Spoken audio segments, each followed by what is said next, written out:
This is one I'm really excited about because there is so much benefit to be found from this experience. And I want you to come away from this video just knowing more about the lion diet. And I am going to have three special guests come on who are in my membership group who have been experiencing the lion diet along with me, and as well as a number of others. But I'm going to have them come on and talk about their experience too, and their background and what they're finding with this. So what I want to go over first is, what is the lion diet? I know a lot of people are familiar with it from Michaela Peterson, and it's basically ruminant meat, salt, and water. So some have asked, what is the difference between lion and carnivore? It's a subset of carnivore, and it is really, some could call it, use the word restrictive, but I like to say that it is very freeing once we limit our selection. But ruminant meat, they are hoofed animals that have a 4-compartment stomach, the rumen section being the largest. And I'm not going to get into all that, but extremely nutrient dense, nutritious meat from, and I've listed it down there, beef and lamb are the main go-tos, but goat, bison, elk, venison, buffalo, there's others like giraffe and antelope. But for the most part, my lion diet consists of beef and lamb. And the no list, here we go: dairy, butter, eggs, seafood, coffee, tea, spices, stevia, and sweeteners, because it is just ruminant meat, salt and water. And some of us are even experimenting with no salt. So the purpose of this is, and many people talk about this, Judy Cho speaks about this in her books, and it is a way for us to really come to a point of healing. So it's specifically for people who have significant health issues. You want to get healed and feel better quicker, get down to the lion diet, and understand that you're getting all the nutrients that you need. You're going to heal your gut. Your body is here to heal, but we have to remove all of the offending agents that we've been putting in our body. So people with gut damage, autoimmune conditions, just significant health issues like Michaela Peterson had with her extremely intensive autoimmune issue, and her dad with extreme depression. And so again, this is just known really for that in particular, but I want to bring to light, especially tonight on this video, and thank you all for joining in live, who really else could benefit. And this is my list of thinking about it from my own perspective. So someone who continually falters, trying to stay out of the carb ditch. So that was me years ago before I found this, but it's also for someone who's been lingering in the carb ditch and is having a hard time climbing their way out. Someone who needs a reset, a fresh start, someone who is saying, I don't know what to do at this point. I don't know what to eat. I don't know how much to eat. And I'm just lost. And this is a great point of resetting things. And someone who can't seem to experience sobriety, food sobriety around even keto and carnivore foods. And for me, that really rings true, because I've spoken about this a lot in my groups with my members about my lack of sobriety around certain carnivore foods. Like, if Lisa makes a pound of bacon, Lisa wants to eat a pound of bacon. There's no eating 2 or 3 slices and saying I'm full. No, I'll pass by it 10 minutes later and I'm picking up another slice or 2 or 3 of bacon. And then I'm going to wrap it up to try to put it away, I will probably have another. And so that's not sober behavior. So I really don't keep bacon in my fridge much anymore unless I'm having guests over. And I don't have sober behavior around cheese, and especially fried cheese. And if I make chaffles with cheddar and egg yolk and it's crispy and the texture of it, and this girl here, no sober behavior around that. I want more. And I had to realize over time that my 30-year long history of a very intense carb and sugar addiction and disordered eating and a disordered relationship with food has brought me into a scenario where even on carnivore, I realize some of us can overeat and gain weight or not lose weight. And the benefit for many recovering from compulsive overeating, binge eating, disordered eating is this type of, I'll use limitation, restriction to eating the lion diet is incredibly freeing. As much as you say, well, God, that's too restrictive, it is so freeing in the most unexplainable way. And you really need to experience it to understand it. And even trying it for 7 days, I really encourage everybody to at least give it a 30-day challenge kind of thing to experience it and to see how your body responds to it. And 60 and 90 days, even better. But it's hard to comprehend. And I want to say, well, I've done lion diet early in my carnivore zero carb beginning and did so incredibly well. And what happened is gradually the recipes came in. We're going to make carnivore pizza. Oh boy, let's see how good we can make that crust. Oh, we're going to make cheeseburger pie. Oh, let's fry some cheese and let's make some chaffles. And it just became normal because it's like, it's carnivore. It's okay. Oh boy.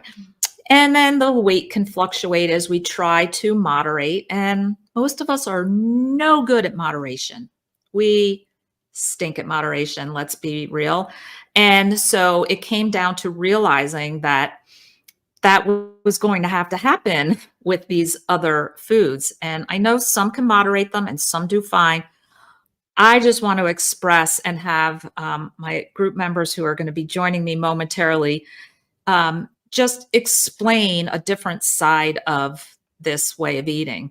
So my goals on the lion diet: reduce the many options and choices available on keto and carnivore. I mean, many in my group are ketovore, carnivore-ish, whatever it is, but whatever your food plan is that you've decided is working for you might not actually be working for you. So this is one of the ways to figure out what is and is not working. So it can be immensely beneficial when you're coming out of the ditch, struggling to stay consistently abstinent from all the addictive carbs. The second thing is that feel what it is like to not obsess with food choices and just be able to learn a lot about how you're interacting with your hunger signals, your snacking habits, eating for emotional reasons, eating to fill an emotional void. I mean, all of these things. And I could get choked up in, when I think about how long and how much I have struggled over the years and been fighting my weight and fighting a dieting mentality for so long, and coming into finding this meat-based way of eating that has so relieved so much of my issues. But this is a learning experience, and we have to continue figuring out what will work and not work. And that's what I'm doing. And even 15 years in, reeling it back in and getting right back to the bare basics of really an ancestral way of eating, it's been just really great. So it's going to really help with health goals, weight goals, and strengthening your success with your carb sober lifestyle, figuring out what you can and cannot moderate, even if they are so-called okay foods for other people. Learn what foods are potential triggers for inflammation. Some people are realizing congestion, all that kind of stuff, and things that you realize you are overeating and you can't figure out why. And it's important to understand these things. The goal is to eventually be able to reintroduce foods. Like, could you do Lion the rest of your life and be healthy? Absolutely. I don't have a single doubt at all. Is it going to be socially, are you going to be capable socially, family, friends, coworkers, situations to do this long term? Or will it be great to see if you can reintroduce seafood, eggs? I'm finding a lot in my group have eliminated eggs doing this Lion and not having really realized they had an issue with them, but once they stopped eating them, have noticed big benefits. So don't reintroduce foods until you've really given it a good shot. If you have issues, if you want to just experiment with it, do it for 7 days. We have in the membership group a April Lion Diet Challenge. We have some who started March 15th, like I did. So I'm my 5th day in here on reinstating my roar. We have some that have started 1, 2, 3, 4 months ago and are still on it. So here's what I ate really in my last 4 days, my first 4 days. These are pictures that I posted on Instagram. A New York strip, burgers. Happened to have been St. Patrick's Day on Sunday, so I went out to a diner with family, and guess what Lisa did? Well, they didn't have steak and eggs or a burger, but luckily, St. Patrick's Day, they had these beautiful slabs of corned beef. I made it work. If they didn't have anything, I would have just had a hot cup of water and gone on about my way. And the other thing over here is a prime rib I had left over. I brought up to my mom's and stuck in the air fryer. It just doesn't matter. Here's the choice. Am I going to have beef or lamb? There's the choice. Am I going to have a steak or a burger? That's really more the choice. And today's meal, if you watched me on Instagram, I cooked up a kick-ass tomahawk ribeye, and there it is. And guys, this is delicious, and it's not boring. I have so many people say, I could never do that. It's just too boring. Well, guess what?